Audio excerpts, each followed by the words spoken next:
gift of Mazi. Of the Mazi, $1.87. That was all, and 60 cents of it was in pennies. Della saved the pennies one or two at a time by bargaining with the vegetable seller and the butcher. 3 times Della counted. Each time it came to $1.87, and tomorrow it would be Christmas. There was nothing to do but lie down on the shabby little couch and cry. So Della did just that.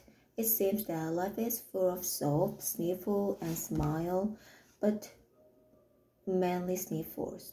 Della lived in New York City. She paid $80 rent per week for her furnished apartment. It was cheap and it looked cheap. In the entrance hall below, there was a letterbox. On it was a card with a name, Mr. James DeLeon Young. In the past, he earned $13 per week. Now his income was only $20, so he was thinking of replacing DeLeon with a simple D. But whenever Mr. James DeLeon Young came home, his loving wife Della would call him Jim and hug him, and that felt very good. Della finished crying and patted her cheek dry with a tissue. She stood and silently looked out of the window. A great cat was walking along great fence in a great backyard. Tomorrow would be Christmas Day, and she had only $1.87 to buy Jim's present. She had been saving every spare penny for months, and that was all she had. $20 a week doesn't go far. Expenses had been greater than she has expected. They always are. Only $1.87 to buy a present for him. Her Jim. She had spent many hours thinking about the present for him. She wanted it to be something fine and rare, something that was good enough to be owned by Jim.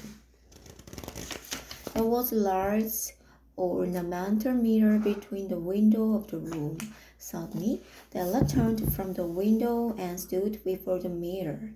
She looked at her slender reflection, shining eyes, and white face. She quickly removed her hair clip and let her hair fall down to its full length. James William Young and his wife were proud of two things. One of Jim's gold watch that had been his father's and his grandfather's. The other was Della's beautiful shiny brown hair. It reached to below her knee, and it looked like a cape hanging from her head and shoulder. Della clipped it off again nervously and quickly. She stopped for a moment. Her tears fell down her face and splashed onto the worn red carpet. Then she put on her old brown jacket and hat. She ran quickly down the stairs and into the street. Della stopped at the sign of read, Madame Sofronie's, her hair goods of all kinds. She hurried up the stairs and stopped on the landing to catch her breath. Madame Sophronie, who was large, pale, and unfriendly, came out to meet her. Will you buy my hair? Asked Della. I buy hair. Take off your hat and let me see it. Don't. Where's Della's beautiful, long brown hair? Madame lifted a mass of hair with her hands and said, $20. Give it more. Give it to me quick, said Della. The next 2 hours flew by as Della searched store for Jim's present. Unless she found it. It was only one she had seen during her search. It must have been made for Jim and no one else. It was simple but classic platinum chain for his gold watch. Quietness and value, the description applied to Jim and the chain. Della paid $21 for it and hurried home with the 87 cents.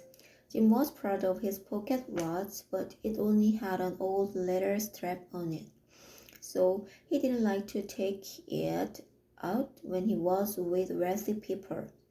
But with a chain on his watch, he could check the time whenever he wished. When Della reached home, her excitement turned to anxiety. She worried about what Jim would think about her short hair, so she got out her curling iron to repair the sacrifice she had made for her Jim. For a minute later, her head was covered with tiny curls that made her look like a young schoolgirl. She took a long look at her reflection in the mirror. If Jim doesn't kill me, she said to herself, he will say I look like a chorus girl. But what could I do if $1.87? At 7 o'clock, the coffee was made and frying pan was on the stove. It was hot and ready to cook the chop. Della held the watch chain in her hand and sat near the front door to their apartment. Jim was never late, and soon she heard his footsteps coming up the stairs. She turned white and whispered, "Please God, make him think I'm still pretty." The door opened and Jim stepped inside the apartment. He looked thin and tired. Poor fellow, he was only 22, and he had a wife to care for. He needed a new overcoat and he was without gloves.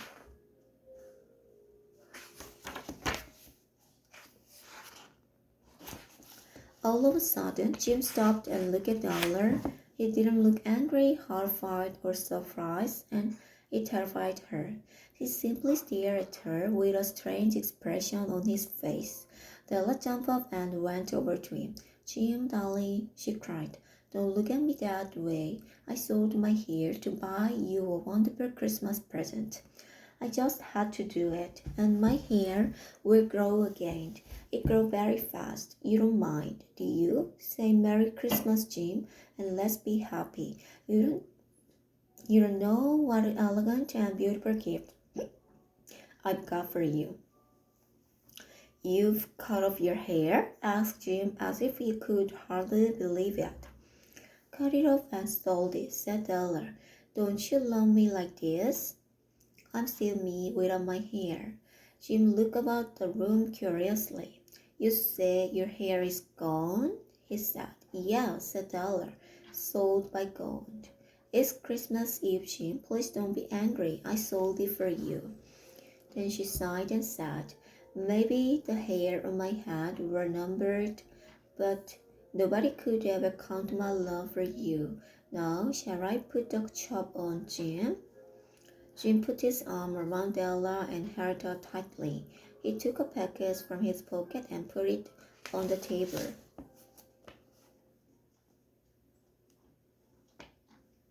"Don't make any mistake about me, Dell," he said. "There is nothing, not even a haircut, that could make me love you any less. But when you unwrap the package, you will see why I was stunned at first." Della opened the package and threw it on the table. At first, she screamed with joy. Then she burst into tears and sobbed hysterically. Jim held her in his arms to comfort her. On the table lay a set of beautiful combs. They were the perfect color for her hair. The combs were made of pure tortoise shell and were trimmed with jewels. Della had seen them in the window of a large stone and had longed for them. However, she had always known they couldn't afford to buy them, but now that she no longer had beautiful long hair, they were hers. She hugged them to her chest and looked at Jim through her sad eye. She smiled weakly and said, "My hair grows so fast, Jim." All of a sudden, Della remembered the beautiful present she had brought for Jim. She had wrapped it, but eagerly handed it to him. The precious metal seemed to flash with a reflection of her bright and passionate spirit. "Isn't it wonderful, Jim?" she said. "I hunted all over town for it. You can check the time 100 times a day now. Give me your watch. I want to see how the chain looks on it." Jim sat down on the couch and put his hands at the back of his head. Then he smiled and said, "Dell, let's put our Christmas present away for a while. They are too nice to use right now. I sold the watch to get the money to buy your comb. Now put the chop on." The Magi were wonderfully wise men who brought a gift to baby Jesus as he lay in the manger. They invented the art of giving Christmas presents. Because the Magi were wise, their gifts were wise and thoughtful ones. Is this the story of two foolish children? Were their actions really unwise? No.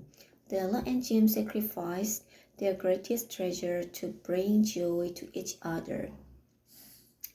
They demonstrated wise and unselfish love, just like the Magi.